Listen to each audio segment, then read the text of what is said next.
हो चुका है आगाज रन का युग बदलने की तैयारी। जीत उसी की होगी जिसका संघर्ष है जारी। जो पसीना बहाएगा दोस्तों वो मैदान जीत कर जाएगा। दोस्तों इसी मोटिवेशन के साथ आज का वीडियो शुरू होने जा रहा है। आप लोग देखिएगा, पूरा वीडियो देखिएगा, बहुत सारे जानकारियां मिलेंगे। हम क्वेश्चन तो 5 ही का लाएंगे, लेकिन बहुत सारे एक्स्ट्रा पॉइंट्स आपको बताया जाएगा जो उसी से जुड़े हुए रहेंगे, क्वेश्चन से जुड़े हुए, ऑप्शन से जुड़े रहेंगे, बहुत इंपॉर्टेंट रहेंगे। ठीक है दोस्तों, तो कंटिन्यू बने रहिएगा। देखिए, अच्छा लगे दोस्तों तो अपने दोस्तों में शेयर करें और लाइक सब्सक्राइब। दोस्तों जो लोग नए हैं वो जरूर क्या करें। तो पहला क्वेश्चन है दोस्तों, मानव हृदय कितने कोष्ठक में बटा रहता है। क्वेश्चन आप लोग पहले देख रहे हैं, कोष्ठक लिखा हुआ आपके क्वेश्चन में कक्षा भी हो सकता है, चैम्बर भी हो सकता है। ठीक है, मानव हृदय कितने भागों में बटा रहता है ये भी हो सकता है। ठीक है, तो आप लोग भली भांति जानते हो क्वेश्चन कोई बड़ा सा चीज नहीं है, कोई हार्ड नहीं है, भली भांति जानते हो। मनुष्य का हृदय 4 भागों में, 4 बेसमों में, 4 कक्षों में बटा रहता है। ठीक है, चलो क्वेश्चन में कोई दम नहीं है दोस्तों। ठीक है, क्वेश्चन इसमें कोई दम नहीं है, हम इसके अंदर जाने वाले उसमें दम है। ठीक है, तो आप लोग ध्यान से देखिएगा, बहुत सारे लोग जानते होंगे। ठीक है, बस यहाँ पे रिवीजन हो जाए, और जो लोग नहीं जानते वो कॉपी कलम निकाल कर नोट कर जरूर किया करें। ठीक है, देखिए दोस्तों, हृदय, मनुष्य का हृदय इस तरह से बनावट में रहता है। ठीक है, इस तरह से बना हुआ हिस्सा होता है मनुष्य का हृदय।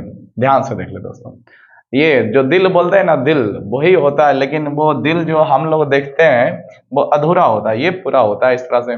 ठीक है, अब यहाँ पे क्या होता है दोस्तों, तो यहाँ पे होता है आपका जो होता है, ये होता है हृदय का दायां भाग। ध्यान से देखें दोस्तों, ये हृदय का हो गया दायां भाग और ये हृदय का होता है बायां भाग। ठीक है, दायां भाग बायां भाग, ये होता है हृदय का दायां भाग। इधर का पार्ट्स इस तरह से खड़ा हो जाए, जो हाथ दाहिना हाथ है बावां हाथ है, आप लोग जानते होंगे, जो हाथ दाएं ओर गया वो दायां भाग, जो बाएं ओर गया वो बायां भाग।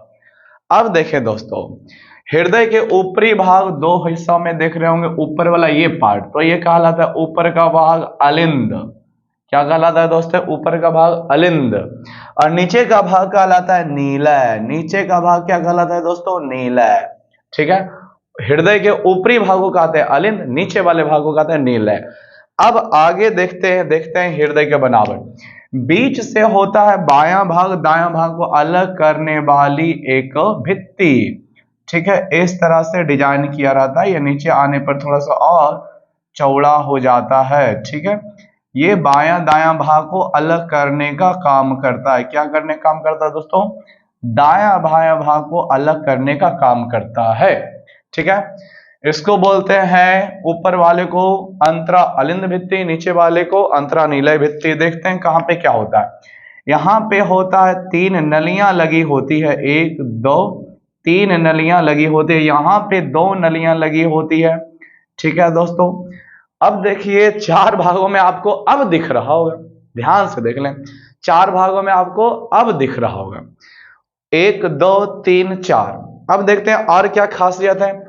ऊपर वाला भाग दोनों अलिंद, नीचे वाला भाग दोनों नीलय होता है। ऊपर वाले भाग जो दायां और आया, इसको बोलते हैं दायां अलिंद। क्या बोलते हैं दोस्तों, इसको बोलते हैं दायां अलिंद।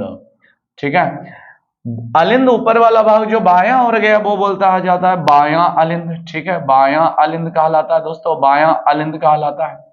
क्या कहलाता है, बायां अलिंद। नीचे में उसी तरह से आएंगे तो यह कहलाता है दायां नीलय। नीचे वाला भाग नीलय और जो दायां और है वो दायां नीलय। ठीक है, उधर वाला भाग बायां नीलय उसी प्रकार से हो जाएगा। आप लोग भली बात समझ रहे, बायां नीलय हो जाएगा। आगे देखिए दोस्तों, दाहिना भाग, पूरे भाग में अलिंद बटा, ये हृदय बटा होता है दायां अलिंद, बायां अलिंद, दायां नीलय, बायां नीलय।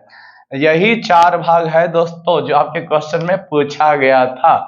अब और खासियत देख लें तो हृदय का दायां भाग जो होता है वो अशुद्ध रक्त के लिए स्टोर का काम करता है। कैसे रक्त के लिए, अशुद्ध रक्त के लिए दायां भाग, और शुद्ध रक्त के लिए बायां भाग होता है। ठीक है, शुद्ध रक्त के लिए कौन सा भाग, बायां भाग। हृदय के दाहिने भाग में अशुद्ध रक्त का चलता है, प्रवाह चलता है, और बाएं भाग में शुद्ध रक्त का प्रवाह चलता है। ठीक है, आगे देखिए दोस्तों, और कुछ पॉइंट इसमें एक्स्ट्रा हम बता दें। पूरे शरीर से अशुद्ध रक्त जो होता है दायां अलिंद में आता है। क्या बोले दोस्तों? पूरे शरीर से अशुद्ध रक्त हमारे हृदय के किस भाग में आता है? दायां अलिंद में आता है। पूरे शरीर से अशुद्ध रक्त, ध्यान दे, दायां भाग अशुद्ध रक्त के लिए।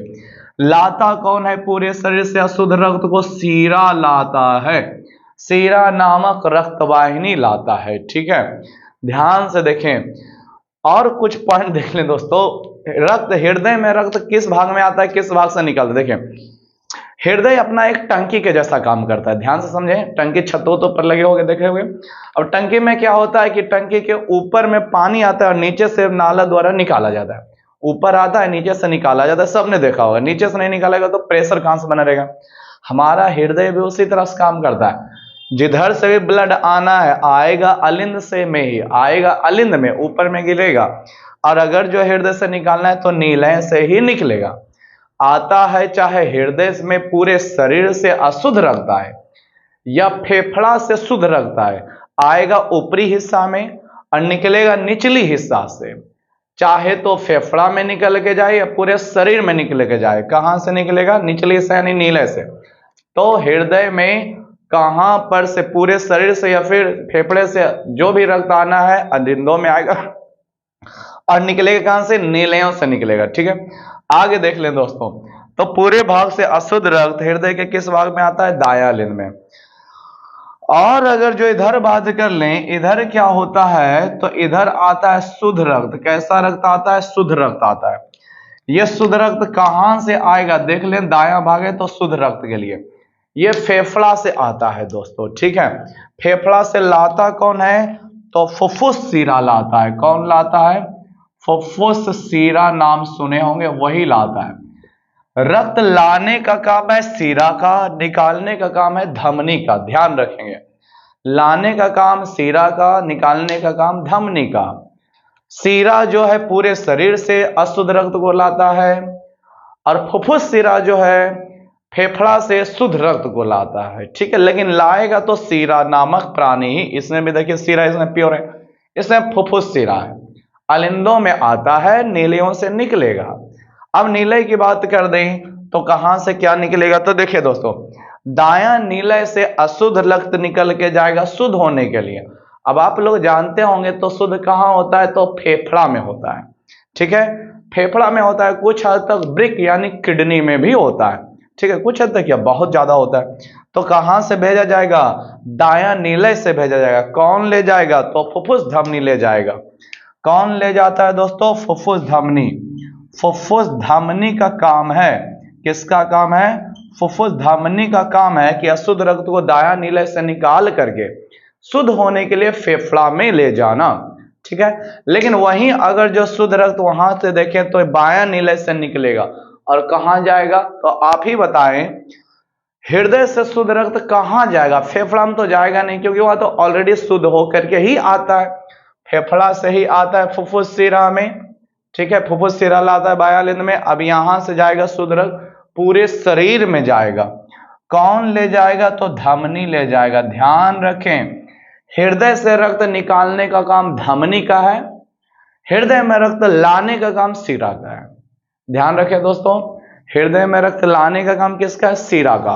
हृदय में रक्त निकालने का काम किसका है? धमनी का। आएगा पूरे शरीर से, कहां? चाहे हृदय से आए, ये पूरे शरीर से आए, फेफड़ा से आए, अलिंद में ही आएगा। निकल के फेफड़ा में जाएगा या फिर कहीं भी जाए तो नीले से जाएगा। अशुद्ध रक्त दायां भाग में प्रवाह होता है और शुद्ध रक्त जो होता है बायां भाग में प्रवाह होता है। ठीक है दोस्तों, और बहुत इंपॉर्टेंट क्वेश्चन पूछा जाता है, पेस मेकर का नाम सुने होंगे। किसका नाम दोस्तों? Pace maker. ये पेस मेकर क्या करता है? तो हृदय को संकुचित करता है यानी सिकुड़ता है। और ये भाई साहब कहाँ होते हैं? तो दायां अलिंद में स्थित होते हैं। दायां अलिंद में स्थित होते हैं। पेस मेकर से ही मंद विद्युत धारा हृदय से उत्पन्न होती है। मंद विद्युत धारा हृदय में किसकी वजह से उत्पन्न होती है? तो पेसमेकर की वजह से। ठीक है, ध्यान रखेंगे, बहुत इंपॉर्टेंट क्वेश्चन है। हमारे हृदय में किस बेस्म में पेसमेकर स्थित होता है? दायां अलिंद में होता है। मंद विद्युत धारा कैसे उत्पन्न होती है? तो पेसमेकर से उत्पन्न होती है। और देखिए दोस्तों, हृदय से एक ध्वनि पूछी जाती है, लव एवं डब। लव डब की आवाज का संबंध किससे है? तो हृदय से। ध्यान रखेंगे, लव डब की आवाज का संबंध किससे है? तो हृदय से है। बहुत इंपॉर्टेंट ये पॉइंट है, लव डब आवाज का संबंध किससे? हृदय से है। ठीक है, ध्यान रखेंगे। ये सिकुड़ता फैलता है तो आवाज उत्पन्न करता है, उसे बोलते हैं लव डब आवाज जैसा उत्पन्न करता है। और एक इंपॉर्टेंट चीज दोस्तों, हृदय की गति की माप किससे की जाती है? हृदय की गति की माप किससे की जाती है? तो शॉर्ट में नाम है ईसीजी। ठीक है, इलेक्ट्रोकार्डियोग्राफ इसका पूर्ण नाम है। क्या नाम है? इलेक्ट्रोकार्डियोग्राफ। इलेक्ट्रोकार्डियोग्राफ पूर्ण नाम है इसका, इलेक्ट्रोकार्डियोग्राफ, या फिर कहीं पे ग्राम भी लिखा हुआ मिल जाएगा। हृदय की गति की माप किससे की जाती है? इलेक्ट्रोकार्डियोग्राफ से की जाती है। ठीक है, हृदय की गति की माप किस यंत्र से की जाती है? इलेक्ट्रोकार्डियोग्राफ से की जाती है। हृदय के गति की माप किस यंत्र से की जाती है? इलेक्ट्रोकार्डियोग्राफ से। इलेक्ट्रोकार्डियोग्राफ ही बताता है कि हमारा मनुष्य हृदय 72 बार प्रति मिनट धड़कता है। कितना बार प्रति मिनट? 72 बार। एक मिनट में कितना बार धड़कता है दोस्तों? 72 बार धड़कता है अपना हृदय। ठीक है, और इससे इंपॉर्टेंट पॉइंट देखें दोस्तों, एक बार जब हृदय पंप करता है, यानी एक बार में इसमें रक्त आता है फिर उसको निकाल देता है, तो कितना रक्त पंप करता है? तो 70 मिलीलीटर रक्त पंप करता है। कितना रक्त पंप करता है? 70 मिलीलीटर रक्त को पंप करता है हृदय एक बार में।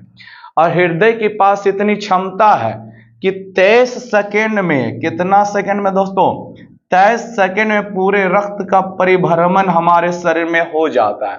रक्त परिभ्रमण करने में, पूरे शरीर में रक्त को दौड़ने में कितना समय लगता है? मात्र 23 सेकेंड लगता है।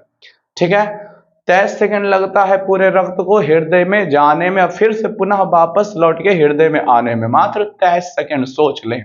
ठीक है, तो देखिए दोस्तों, बहुत सारी जानकारी आपको मिला होगा, तो क्वेश्चन एक लेकिन जानकारियां अनेक। मेरा यही कहना है, इसी तरह से आप लोग पढ़िएगा कि एक चीज पूछा गया उससे रिलेटेड बहुत सारी चीजें हमें माइंड में आनी चाहिए। अगर जो इस तरह से आपके माइंड में आ जाता है तो आप एकदम सही रास्ते पे पकड़ चल रहे हैं, आप एकदम पसीना बहा के पढ़ रहे होंगे, ये मेरे तरफ से 100% विश्वास है। ठीक है दोस्तों, तो आप लोग देख रहे हैं मेरा बताने का तरीका ये है, आप भी इसी तरह से डिस्कशन करें, आप भी दोस्तों को बताएं तो इसी तरह से बताएं, खुद भी पढ़ें और दोस्तों को भी पढ़ाएं और आप भी पढ़ सके। पढ़ो ऐसा कि खुद भी पढ़ा सको। ठीक है दोस्तों, चलिए तो मिलते हैं नेक्स्ट क्वेश्चन। क्वेश्चन नंबर 2 देखिएगा दोस्तों, पारिस्थितिकी तंत्र में ऊर्जा का प्रवाह होता है। ध्यान से देखिए क्वेश्चन, पारिस्थितिकी तंत्र में ऊर्जा का प्रवाह होता है। ऑप्शन एक दिशीय, द्विदिशीय, बहुदिशीय, चक्रीय। तो पहले हम इसका आंसर बता दें, पारिस्थितिकी तंत्र में ऊर्जा का प्रवाह एक दिशीय होता है। पारिस्थितिकी तंत्र में बहुत सारे सजीव पदार्थ आ जाते हैं। ठीक है, बहुत सारे मटेरियल से मिलकर पारिस्थितिकी तंत्र बनता है। एक बार टॉपिक ले आएंगे पारिस्थितिकी तंत्र में, अभी समझेंगे इसका मतलब क्या हुआ। ऊर्जा का प्रवाह देखिए दोस्तों, एक दिशा मतलब एक ही पथ से जाएगा, एक ही दिशा में जाएगा, रिटर्न नहीं मार सकता है। ठीक है, आगे बढ़ गया सो बढ़ गया, वापस नहीं आ सकता है। अब इसका मतलब समझिए कैसे। पारिस्थितिकी तंत्र में ऊर्जा का मूल स्रोत जो है अपना सूर्य देवता है, यानी सूर्य का प्रकाश है दोस्तों। क्या है? सूर्य का प्रकाश। मूल स्रोत क्या है ऊर्जा का? तो सूर्य का प्रकाश है। अब समझेंगे इसके बाद क्या होगा। सबसे पहले सूर्य का रोशनी जो है, प्रकाश जो है, उसमें ऊर्जा होती है जिसको हम लोग बोलते हैं सौर ऊर्जा। उसको ग्रहण करेगा हरे पेड़ पौधे, ठीक है, घास फूस, यानी उसके बाद ऊर्जा जाएगा पेड़ पौधों में। कहां जाएगा दोस्तों? पेड़ पौधों घास फूस में जाएगा। ठीक है, पेड़ पौधों में जाएगा ऊर्जा का प्रवाह होकर। तो अभी एक से दूसरे में गया। पेड़ पौधों से कहां जाएगा? तो पेड़ पौधों को खाएंगे शाकाहारी जीव जंतु, गाय भैंस बकरी हिरन ये सब, तो शाकाहारी जीवों में जाएगा। कौन से में? शाकाहारी जीवों में जाएगा दोस्तों। शाकाहारी जीवों को खाएंगे मांसाहारी जीव, तो उसके बाद ऊर्जा शाकाहारी के बाद चला जाएगा मांसाहारी में। कहां चला जाएगा? मांसाहारी जीवों में। अब हो सकता है मांसाहारी से भी बड़े मांसाहारी होते हैं, ठीक है, जो केवल जीवित जीव जंतुओं को ही खाते हैं। उच्च वर्ग के मांसाहारी जीव, उच्च वर्ग के मांसाहारी जीवों में, उच्च वर्ग के मांसाहारी जीवों में जाएगा ऊर्जा प्रवाहित होते हुए। ठीक है, तो ये देखिए एक पथ के रूप में चल रहा है, एक ही दिशा में चल रहा है। सूर्य का प्रकाश पेड़ पौधों से, सूर्य का प्रकाश जाएगा पेड़ पौधों में ऊर्जा, पेड़ पौधों से जाएगा शाकाहारी जीव। क्या कभी ऐसा हो सकता है कि उल्टा हो जाए, शाकाहारी जीवों को पेड़ पौधा खाने लग जाए? नहीं कभी होगा। ठीक है, पेड़ पौधा घास फूस को शाकाहारी जीव खाते हैं, यानी इससे ऊर्जा शाकाहारी जीवों में जाती है, शाकाहारी जीवों से ऊर्जा मांसाहारी जीवों में जाती है, फिर मांसाहारी से भी उच्च वर्ग के मांसाहारी जीवों में जाता है। तो इसी को कहते हैं ऊर्जा का प्रवाह का पथ। ठीक है, देख रहे होंगे एक दिशीय मतलब यही है। ठीक है, तो इसमें कुछ और क्वेश्चन के बारे में है नहीं। ठीक है, चलते हैं दोस्तों नेक्स्ट क्वेश्चन नंबर 3 देखिएगा दोस्तों, बहुत ही अच्छा सा क्वेश्चन है। ठीक है, ये भी काफी फेमस है, काफी एग्जाम में आने वाले क्वेश्चन है। सर्वाधिक क्रियाशील धातु कौन है? ध्यान से देखिएगा दोस्तों, क्वेश्चन क्या है, सर्वाधिक क्रियाशील धातु जो ज्यादा सबसे ज्यादा एक्टिवेट रहता है। क्या लोहा है, सोना है, सीसा है, पोटेशियम है? तो आप लोग भली बात है इसका आंसर जानते होंगे दोस्तों, पोटेशियम सर्वाधिक क्रियाशील धातु है। ठीक है, Fe लोहा हो गया, Au सोना हो गया, Pb सीसा हो गया जिसको बोलते हैं लेड भी, केस हो गया पोटेशियम। ठीक है दोस्तों, देखिए सर्वाधिक क्रियाशील धातु कौन है? तो पोटेशियम है। लेकिन पोटेशियम नहीं ऑप्शन में रहता तो फिर आप लोग क्या बात है, तो फिर चारों ऑप्शन में जो ज्यादा क्रियाशील होता उसी को मेरा चूज किया जाता है। ठीक है, हम उसी को टिक कर दें। तो इसके लिए आपको अन्य चीजों को भी याद रखना पड़ेगा। आप ऐसा करें क्रियाशीलता श्रेणी ही याद रखें। ठीक है, हम यहाँ पे लिख देते हैं सर्वाधिक क्रियाशील धातु आपका पोटेशियम हो गया, उससे कम क्रियाशील धातु पोटेशियम के बाद कैल्शियम है, पोटेशियम कैल्शियम, फिर उसके बाद सोडियम, फिर उसके बाद मैग्नीशियम है दोस्तों। ठीक है, sodium potassium magnesium, potassium calcium sodium magnesium aluminium, फिर उसके बाद जिंक। ठीक है, फिर उसके बाद लोहा। ठीक है, फिर उसके बाद टीन। ठीक है, potassium calcium sodium magnesium aluminium zinc लोहा टीन, लेड उसके बाद आता है यानी पीबी। लेड के बाद आ जाता है आपका हाइड्रोजन। हाइड्रोजन ऐसे धातु है फिर भी इसे धनात्मक गुण रखता है, विद्युत धनात्मक तत्व होने के कारण इसको इस श्रेणी में रखा गया। हाइड्रोजन के बाद आपका है कॉपर, फिर उसके बाद है पारा, फिर उसके बाद है चांदी, और उसके बाद है लास्ट में आपका सोना। बीच में और भी तत्व हैं, धातुएं हैं, कुल 92 धातुएं हैं, सभी को सजाया गया, लेकिन इंपॉर्टेंट जो है वही हम दोस्तों याद कराते हैं। ठीक है, क्या potassium calcium sodium magnesium aluminium zinc लोहा टिन लेड हाइड्रोजन कॉपर पारा चांदी सोना। ठीक है, इस तरह से हम क्लास में याद करा देते हैं potassium calcium sodium magnesium aluminium.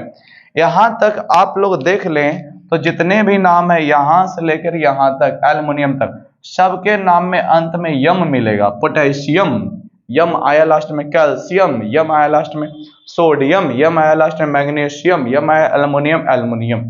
फिर लोहा टीन, लोहा टीन तो आप लोग ऐसे जो भी याद रखते हैं, लोहा टीना मुंह में बैठा रहता है सबका लोहा टीना। फिर इधर चांदी सोना ये भी बैठा रहता है। ठीक है, तो कुछ चीजें हैं जिसको हम लगातार देख करके याद कर सकते हैं, तो आप लोग इसी को याद कर लें। और अगर जो बात करें सर्वाधिक क्रियाशील धातु तो आपका पोटेशियम हो गया दोस्तों, जिसका संकेत के होता है। लेकिन सबसे कम क्रियाशील धातु कौन है? तो सोना होता है, जिसको हम लोग गोल्ड भी कहते हैं। ठीक है, सर्वाधिक क्रियाशील धातु पोटेशियम है, लेकिन सबसे कम क्रियाशील धातु कौन सा है? सोना है। अगर आपका पोटेशियम ऑप्शन में नहीं रहता, पोटेशियम ऑप्शन में नहीं रहता, मान ले यहाँ पे पोटेशियम की जगह आपका रह जाता कुछ अलग सा, मान लीजिए कॉपर रह जाता, तब आप किसको टिक करते हैं? क्या फिर आप कॉपर को टिक करते हैं? नहीं, तो आप फिर देखते हैं लोहा है, सोना है, लेड है और फिर कॉपर है। आप लोगों को ध्यान रखना पड़ता है क्रियाशीलता श्रेणी। आप लोग क्या करेंगे, क्रियाशीलता श्रेणी याद रहेगा। अगर जो पोटेशियम है तो नहीं आया कोई बात नहीं, आप ऊपर से पढ़ना शुरू करें। पोटेशियम, पोटेशियम दिखा नहीं, कैल्शियम नहीं दिखा, कैल्शियम रहता तो वो टिक कर देते। पोटेशियम कैल्शियम सोडियम नहीं दिखा, मैग्नीशियम नहीं दिखा, एल्युमिनियम नहीं दिखा, जिंक नहीं दिखा, लोहा हाँ दिखा दिखा दिखा। तो अगर जो ऑप्शन ऐसा रहता तो मेरा आंसर लोहा होता। ठीक है, चारों में लोहा ज्यादा क्रियाशील है। ऐसे सर्वाधिक क्रियाशील पोटेशियम, सबसे कम सोना। लेकिन अगर जो पोटेशियम सर्वाधिक पूछ ले लेकिन पोटेशियम ऑप्शन में नहीं रहे तो क्या कहिएगा? क्वेश्चन गलत है। नहीं, आपको चारों ऑप्शन में खोजना पड़ेगा इसके अनुसार। ठीक है, तो उम्मीद करते हैं क्वेश्चन समझे होंगे। इसको जो स्टूडेंट नहीं जानते वो लिख करके याद कर ले, बहुत इंपॉर्टेंट चीज है। एक सांस में याद रखेंगे दोस्तों, potassium calcium sodium magnesium aluminium zinc लोहा टिन लेड हाइड्रोजन कॉपर पारा चांदी सोना। ठीक है, इस तरह से याद रखें, मुंह में एकदम बैठा लें इसको। ठीक है, चलते हैं दोस्तों नेक्स्ट क्वेश्चन नंबर 4 देखिएगा दोस्तों। क्वेश्चन नंबर 4 में आप लोगों को समीकरण दिख रहा होगा। क्वेश्चन क्या हुआ, किस प्रकार की अभिक्रिया है। ध्यान से देखो दोस्तों, किस प्रकार की अभिक्रिया है, क्या संयोजन है, विघटन है, विस्थापन है, द्विविस्थापन है। संयोजन में क्या होता है दोस्तों, दो या दो से अधिक यौगिक या तत्व या फिर एक तत्व एक यौगिक आपस में मिल करके कोई एक उत्पाद बनाते हैं। ध्यान से देखें, ध्यान से देखिए, पकड़ेंगे कैसे दोस्तों, हम सब चीज बताते हैं, आप लोग ध्यान से तो देखिए, ठीक है। इस चैनल पे आपको सभी चीजें बताई जाएगी, आप बस मेहनत से पढ़ें। इस चैनल पे आपको एक एक चीज क्लियर करा दिया जाएगा, ठीक है। आप रेगुलर लगे रहें, थोड़ा सा सब्सक्राइब करें और दोस्तों में शेयर करें ताकि और सब्सक्राइबर बढ़ा के मेरा मोटिवेट और कर सके, ठीक है। देखिए दोस्तों, क्वेश्चन में है संयोजन, ऑप्शन में संयोजन विघटन। हम एक एक चीज के बारे में बताते हैं। संयोजन क्यों नहीं होगा ये हम बता रहे हैं, कौन सा ऑप्शन है अभी नहीं बताएंगे। संयोजन में क्या होगा कि दो या दो से अधिक पदार्थ आपस में मिलेंगे, यानी अभिकारक मिलेंगे, लेकिन बनने वाला पदार्थ एक ही को होता है, ठीक है। एक ही उत्पाद के रूप में बनना चाहिए था, लेकिन यहाँ तो दो दो बन रहा है, तो आपका संयोजन नहीं होगा दोस्तों। संयोजन में क्या होता है कि दो या दो से अधिक आपस में मिलेंगे जरूर, लेकिन बनेंगे एक। जैसे हाइड्रोजन गैस ऑक्सीजन गैस मिलकर के जल बनाता है। हाइड्रोजन और ऑक्सीजन दो चीज मिला लेकिन बनाया क्या, जल, तो एक यौगिक बना, तो संयोजन अभिक्रिया का उदाहरण है। विघटन में जस्ट इसका उल्टा होता है। विघटन में इधर अभिकारक में कोई एक यौगिक होता है, लेकिन उसके टूटने के बाद उधर दो या दो से अधिक यौगिक छोटे छोटे बन सकते हैं, लेकिन विघटन वाला तो पालन कर नहीं रहा है। क्यों नहीं कर रहा है, इधर आपका एक ही यौगिक होना चाहिए था, लेकिन इधर तो दो यौगिक है, एक यौगिक है और एक तत्व है, तो दो पदार्थ हो गया, लेकिन विघटन के अनुसार एक पदार्थ होना चाहिए था, ठीक है। तो ये वाला नियम भी नहीं होगा, क्योंकि विघटन कहता है किसी बड़े यौगिक के टूटने से, बड़े यौगिक किसी एक बड़ा यौगिक होना चाहिए था। जैसे आप लोग सुने होंगे संगमरमर को गर्म करेंगे, किसको दोस्तों, संगमरमर को गर्म करेंगे। संगमरमर मीन्स क्या, कैल्शियम कार्बोनेट। इसको जब गर्म किया जाता है तो calcium oxide carbon dioxide gas में टूटता है। तो ये आपका विघटन या वियोजन अभिक्रिया का उदाहरण है, ठीक है। लेकिन ऐसा तो यहाँ पे है नहीं कि एक यौगिक को गर्म किया या फिर कुछ भी किया जिससे टूट करके दो या दो से नया यौगिक बना, तो विघटन भी ये नहीं हो सकता। विस्थापन देखते हैं, विस्थापन बोले या एकल विस्थापन होता है। इसमें क्या होता है, विस्थापन का मतलब होता है एक को हटा करके दूसरे को वहां पे बैठा देना, या एक को विस्थापित कर देना। विस्थापन में विस्थापित कर देना या हटा देना, एक को हटाएगा दूसरा स्थान ग्रहण करेगा। चलिए समझते हैं, ध्यान से देखें। इधर क्या है, हेमाटाइट FeTO3 यौगिक है जिसको आयरन ऑक्साइड बोल सकते हैं, ठीक है। एल्युमिनियम है, एल्युमिनियम ऑक्साइड है, लोहा है, ठीक है। देखते हैं क्या हो रहा है। यहाँ पे आप लोग देख लें तो ऑक्सीजन के साथ लोहा है, लेकिन ऑक्सीजन के साथ एल्युमिनियम आ गया यहाँ पे। इन दोनों को गौर से देखिए दोस्तों, यहाँ पे आपके साथ ऑक्सीजन के साथ लोहा मिलेगा, लेकिन यहाँ पे ऑक्सीजन के साथ एल्युमिनियम। क्या आपको ऐसा नहीं लग रहा है कि इधर ऑक्सीजन के साथ लोहा है, ऑक्सीजन के साथ एल्युमिनियम है? नहीं लग रहा है कि एल्युमिनियम क्या किया है, लोहा को ऑक्सीजन से हटा करके खुद ही बैठ गया है ऑक्सीजन के साथ, इसलिए ऑक्सीजन एल्युमिनियम ऑक्साइड दिख रहा होगा। बिल्कुल लग रहा होगा दोस्तों, तो बिल्कुल लग रहा है, ऐसा है भी यहाँ पे। तो ये किसका लक्षण है, विस्थापन अभिक्रिया का लक्षण है। लोहा क्या किया हुआ है, एल्युमिनियम द्वारा हट गया है एल्युमिनियम ऑक्सीजन के साथ मिल करके। विस्थापन अभिक्रिया में क्या कहा गया दोस्तों, किसी यौगिक में उपस्थित अधिक कम क्रियाशील तत्व को अधिक क्रियाशील तत्व के द्वारा हटा करके स्वयं कोई नया यौगिक बना लेना विस्थापन या एकल विस्थापन अभिक्रिया कहलाता है, जो कि यहाँ पे है। जब आयरन ऑक्साइड के विलयन में एल्युमिनियम धातु को डाला गया होगा तो एल्युमिनियम धातु अधिक क्रियाशील है। अभी क्रियाशीलता श्रेणी लिखाए थे, आप लोग देख ले, एल्युमिनियम कहाँ है, लोहा कहाँ है। एल्युमिनियम आपको पहले मिलेगा, लोहा बाद में मिलेगा, जो पहले मिला वो अधिक क्रियाशील है। एल्युमिनियम लोहा से अधिक क्रियाशील है, जिसके कारण लोहा को विस्थापित करके खुद एल्युमिनियम ऑक्साइड बनाया। लोहा देखिए बेचारा अलग उदास बैठा हुआ है, ठीक है। तो विस्थापन अभिक्रिया है दोस्तों, कैसे अभिक्रिया, विस्थापन अभिक्रिया। द्विविस्थापन में क्या होता, तो दो यौगिक क्या करता, अपने अदला बदली कर लेता। दो यौगिक अपना अदला बदली कर लेता है और कोई नया यौगिक बनाता है। जैसे आप लोग भली बात ही फेमस क्वेश्चन है, जब सिल्वर नाइट्रेट के विलयन में, किसके विलयन में, सिल्वर नाइट्रेट के विलयन में सोडियम क्लोराइड डाला जाता है तो क्या होता है दोस्तों, देख लें। तो सिल्वर क्लोराइड बनता है और सोडियम नाइट्रेट बनता है। क्या बनता है, सिल्वर क्लोराइड बनता है, सोडियम नाइट्रेट बनता है। सिल्वर चला जाता है सोडियम के जगह पे और सोडियम चला आता है सिल्वर के जगह पर। ठीक है, इसको बोलते हैं अदला बदली करना, आयनों का अदला बदली करता है। सिल्वर गया क्लोरीन के साथ सोडियम के जगह पे तो बन गया सोडियम सिल्वर क्लोराइड, सोडियम गया सिल्वर के जगह पे तो बन गया क्या, सोडियम और बगल में नाइट्रेट। ठीक है, तो ये हो गया द्विविस्थापन अभिक्रिया, ये हो गया विघटन अभिक्रिया, ये हो गया विस्थापन अभिक्रिया। हाइड्रोजन ऑक्सीजन मिलकर के जल बनाता है, ये आपका होता है संयोजन या संश्लेषण अभिक्रिया। ठीक है दोस्तों, संयोजन या संश्लेषण अभिक्रिया। तो इस क्वेश्चन से आपको एक एक अभिक्रिया के बारे में परिभाषा मिल चुका है, आप लोग पहले से भी जानते हैं। मेरा मकसद यहाँ पे क्या है कि आप लोगों को ज्यादा से ज्यादा रिवीजन करवाना, ठीक है, क्योंकि सभी स्टूडेंट पढ़ तो लेते हैं लेकिन पढ़ने के बाद उनका हिम्मत नहीं होता है कि रिवीजन कर पाए।